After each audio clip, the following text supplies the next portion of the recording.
Bonjour et bienvenue dans De Cœur à Cœur, le podcast où l'on parle à cœur ouvert de manière authentique. Je m'appelle Kelly et je vous partage ici mes réflexions pour apporter une nouvelle vision et donner l'impulsion qui, je l'espère, vous aidera à améliorer certains aspects de votre vie. Dans cet épisode, je vais vous parler d'expériences personnelles traversées dernièrement dont j'ai pu tirer certaines leçons. Comment j'ai refusé de céder à une offre de travail alléchante. J'ai pu éviter de reproduire certaines erreurs.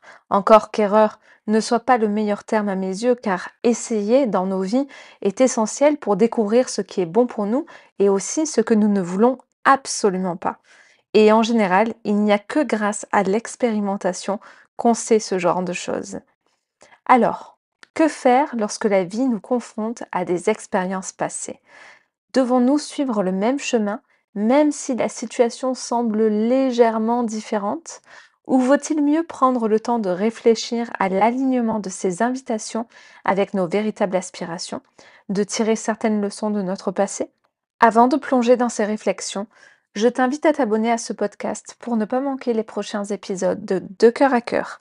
Si le contenu te touche, n'hésite pas à mettre 5 étoiles pour m'encourager. Et surtout, viens me dire si tu as connu des histoires similaires dans les commentaires. J'ai été beaucoup testée la semaine dernière et c'est ce dont je vais te parler dans cet épisode car tu as certainement déjà vécu des expériences similaires, que ce soit dans ce contexte ou un autre, et cela peut toujours être bénéfique de voir les enseignements que l'on peut tirer de certains événements dans la vie et surtout de voir qu'il est possible de sortir de certains schémas pour attirer à soi de nouvelles choses, attirer à soi la vie que l'on souhaite. Dans la semaine, je suis tombée par hasard sur une annonce en ligne pour un poste de gestionnaire des communications dans le domaine des arts. Un poste en 32 heures par semaine, 100% télétravail, avec quelques déplacements possibles de manière ponctuelle, j'imagine, pour certains spectacles. Et quand j'ai vu l'annonce, je me suis tout de suite dit « Waouh, trop cool, ça pourrait être vraiment bien de tenir un poste comme cela ».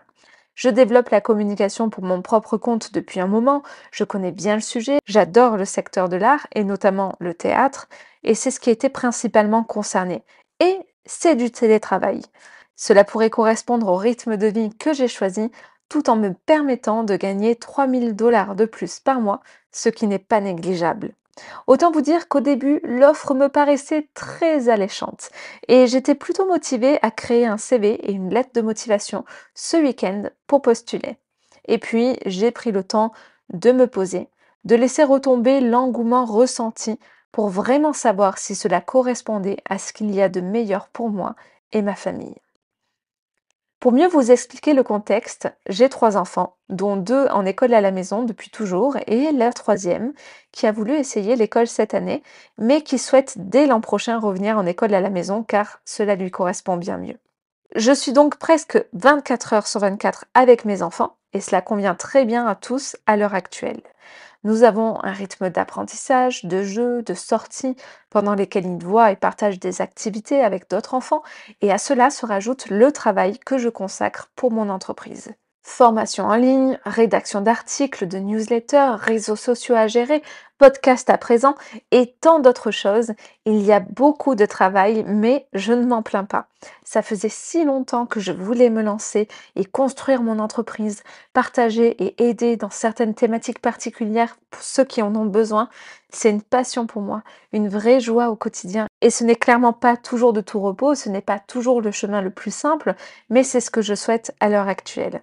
J'ai une vision à long terme qui implique des mises en action, de la persévérance et de croire en ce que je fais.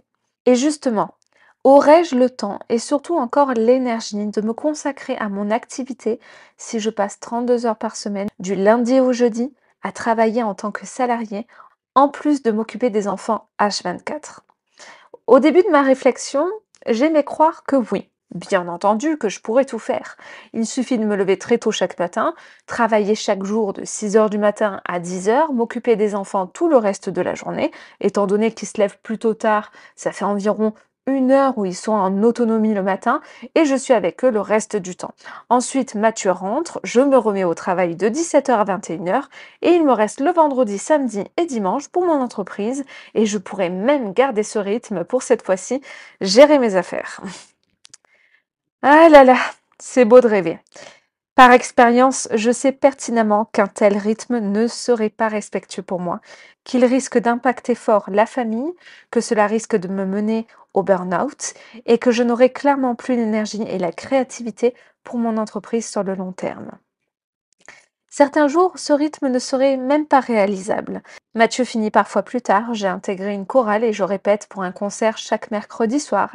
Et il y a certainement d'autres événements de la vie qui feront que parfois ce ne sera pas possible. Et quand est-ce que je m'accorde des temps de repos et de bien-être dans tout ça pour ne pas exploser? C'est bien beau d'imaginer certaines choses, mais il faut bien être réaliste aussi. Et j'en suis venue à la conclusion que c'était un test pour moi. Après tout, j'ai passé des années à rêver de quitter l'entreprise dans laquelle je travaillais en France pour me lancer à mon compte. Pendant ces années, je me suis pas tourné les pouces, congés parentaux pour m'occuper de mes 3 enfants, instruction en famille, nombreuses formations pour soutenir mes enfants et apprendre dans les domaines qui me passionnent. J'ai eu un quotidien bien chargé et aligné avec ma vision future. Et puis j'ai enfin eu l'occasion de clôturer le contrat qui me reliait à cette entreprise dont je vous parlais depuis 11 ans, qui m'empêchait de développer de manière plus concrète mes projets. C'était fin 2022, fin décembre 2022. J'allais enfin pouvoir me consacrer aux formations que je rêvais de mettre en place, aux accompagnements. Et puis, début janvier 2023, j'ai eu une proposition pour travailler en partenariat avec quelqu'un dans la parentalité avec un programme d'accompagnement. Je m'étais dit, c'est génial, totalement aligné avec ce que je souhaitais. Je ne vais pas m'étaler sur cette partie, mais ce partenariat m'a beaucoup appris sur mes limites, ce qui est essentiel à mes yeux, et je me suis rendu compte au fil du temps que ce n'était pas si aligné que cela avec ce dont je rêvais. Et surtout, l'année 2023 a été intense. C'est l'année où nous sommes partis avec mon mari et mes enfants de France pour nous installer au Canada. J'ai beaucoup changé tout au long de cette année car évidemment un tel changement entraîne des apprentissages et des évolutions en soi. Je me suis rendu compte au fil de l'année que ce partenariat n'était plus ce qu'il me fallait.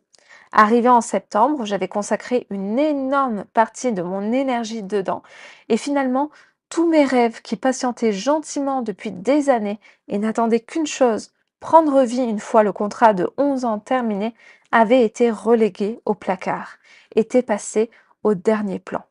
Cela n'était plus possible. Ma décision était prise. Il est temps que je travaille pour moi et que je mette en place mes projets. Alors j'ai commencé à travailler fort sur les formations que je voulais mettre en place et j'ai lancé mes 2 premières formations en ligne fin 2023, enfin. Et à présent, la vie me tente à nouveau avec cette offre d'emploi alléchante. Cela aurait été le choix facile à faire, au début du moins. 3 000 $ par mois, quelques sacrifices, mais du confort. Pourquoi pas? Eh bien non.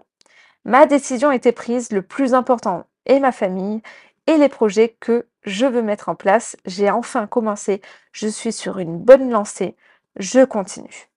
Mais bien sûr, comme souvent dans la vie, des événements arrivent qui te font à nouveau hésiter, comme pour te tester. Es-tu sûr de maintenir ta position? Veux-tu vraiment te battre pour ce que tu désires au plus profond de ton cœur? Et donc, à peine 2 ou 3 jours plus tard, alors que je pensais ce sujet clôturé, retournement de situation. Il faut savoir que nous aimerions demander la résidence permanente au Canada et c'est quelque chose d'assez important pour nous. Les démarches nous occupent depuis quelques mois déjà. Il fallait passer des tests, faire des équivalences de diplômes, etc. pour pouvoir demander à rentrer dans la liste des candidats pour la résidence permanente. Nous avons enfin eu le dernier document nécessaire pour cette demande et nous étions vraiment très heureux d'être enfin parvenus à ce premier objectif et nous nous sommes donc mis devant l'ordinateur, prêts à nous inscrire enfin. Il faut répondre à un questionnaire. Et là, la douche froide. À la dernière question, nous nous rendons compte qu'une condition n'est pas remplie, contrairement à ce que l'on pensait. Pour vous résumer simplement la situation, pour être résident permanent, il faut ou avoir une preuve de fonds d'environ 25 000 $ pour 5 personnes, ou bien avoir une offre d'emploi valable dans des domaines particuliers de minimum 30 heures par semaine, pendant au moins un an, etc., etc. Vous me voyez venir? En fait, étant en couple, la preuve de fonds est valable pour les 2 partenaires ensemble. Nous pensions donc qu'il en serait de même pour l'offre d'emploi, qu'à partir du moment où l'un des deux a une offre d'emploi valable, le tour est joué. Que nenni! Il faut que ce soit le demandeur principal qui ait cette offre. Et le demandeur principal qui remplit toutes les autres conditions, c'est moi. Désillusion, déception, je pense à l'argent investi. Pourquoi? Finalement me retrouver face à un mur? Et si j'étais tombée sur cette offre d'emploi à 32 heures sur un poste permanent pour cela, pour pouvoir procéder à notre demande de résidence permanente? Et si finalement je devais postuler?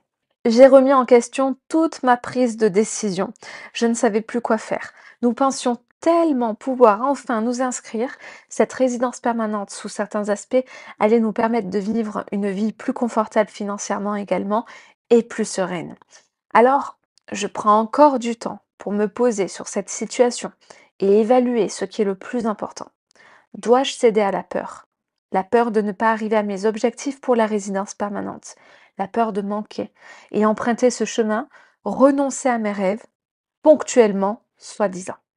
Je dis soi-disant parce que j'ai déjà sacrifié mes rêves une grande partie de l'année dernière. Si je fais cela encore une fois, est-ce que finalement je ne vais pas faire ça à chaque fois? Est-ce qu'il n'y aura pas toujours une bonne excuse qui m'empêchera d'atteindre mes objectifs et de vivre pour ce qui me fait vraiment vibrer? Est-ce que je finirai ma vie dans les regrets, à ne pas savoir ce qu'il se serait passé si j'avais eu le courage de persévérer, à me sentir triste, pas à ma place, à faire quelque chose qui n'est pas aligné avec ce que je souhaite, mais qui me permet d'avoir un confort illusoire? Vais-je céder à la voie la plus facile?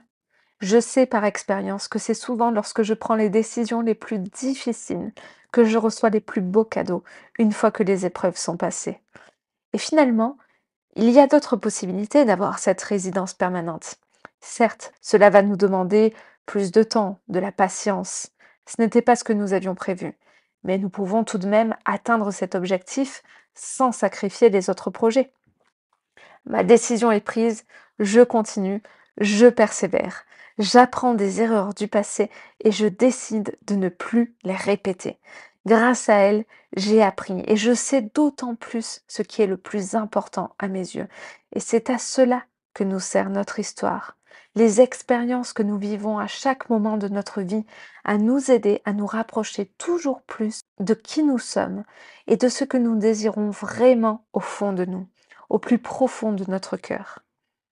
Pour l'anecdote, le lendemain de ce revirement de situation, lorsque nous avons appris que nous ne pouvons finalement pas nous inscrire dès à présent, je suis tombée sur une vidéo qui parlait de la nouvelle lune et il se trouve qu'elle était tombée pile poil au même moment, le 9 février, et c'était une nouvelle lune en Verseau.